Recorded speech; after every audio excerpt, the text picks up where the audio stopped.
Hey everyone, welcome back to another episode of Make Gears Great Again.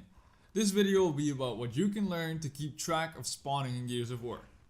It's a very common thing to know among those who are interested in high speed, low drag action in objective game modes like King of the Hill and others, but it still applies to the regular game modes. If you've ever played TDM for a long time, you'll probably know all of these things already, but I still wanted to touch on it because I still see a lot of TDM players make the same mistakes in their own game modes and objective based game modes, resulting in their deaths or losses that could have been avoided.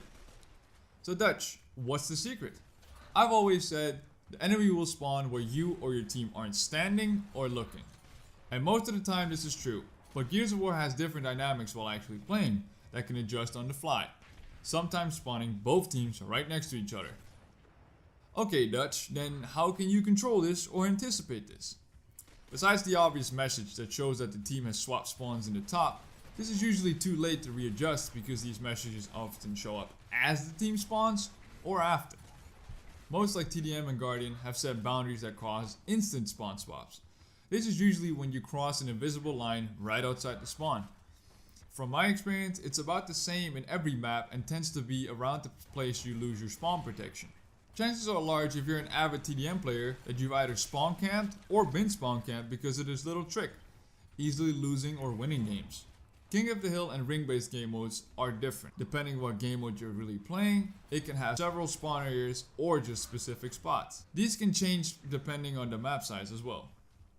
In general, you have about 4 to 6 spots that can be seen from the center of the map where players will spawn.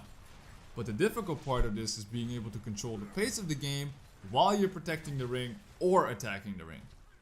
Seeing the enemy rarely spawns as a whole team combined, you're often faced off against multiple attackers at multiple points on the map, and depending what type of teammates you have, could prove it difficult to actually control or recognize the patterns. Oh yeah, always keep in mind that whenever you're in a gunfight, if the fight takes longer than 5 seconds, you could have a second player just around the corner, so don't stop moving and watching your back. But let's assume you have teammates who are capable of understanding these principles. What do? So you're playing the game and you captured the hill, killing several enemies. This will give you about an average of 5 to 10 seconds of space to move out and create distance between you, the hill, and the enemy. The idea of knowing spawn patterns and areas to defend can be seen as a simple block. You're trying to stop A from going to C by being B. That doesn't make sense? That's okay. Basically, you have to learn the ideal values for the distances between you, the hill, and the enemy spawn. You have to be far enough so that you can stop the enemy from pushing up, but you have to be close enough to help your team in case they're in trouble of holding their own side. All the while, you're paying attention to the third spawn point that can happen because you're not on top of the hill. Now, you heard me say it earlier, but the spawns in Gears of War are dynamic, and to reiterate, it means you're going to have to keep moving in order to predict and keep control of the map. Power weapon control is important to have in any game mode, but the knowledge of spawning can help you more than just having a boom shot. Alright, so now that you know all of this, how do you find spawns or practice this? Well, you're going to have to just play the game and find out when you die and respawn. But when you die, start paying attention to where your team is or where your enemies are.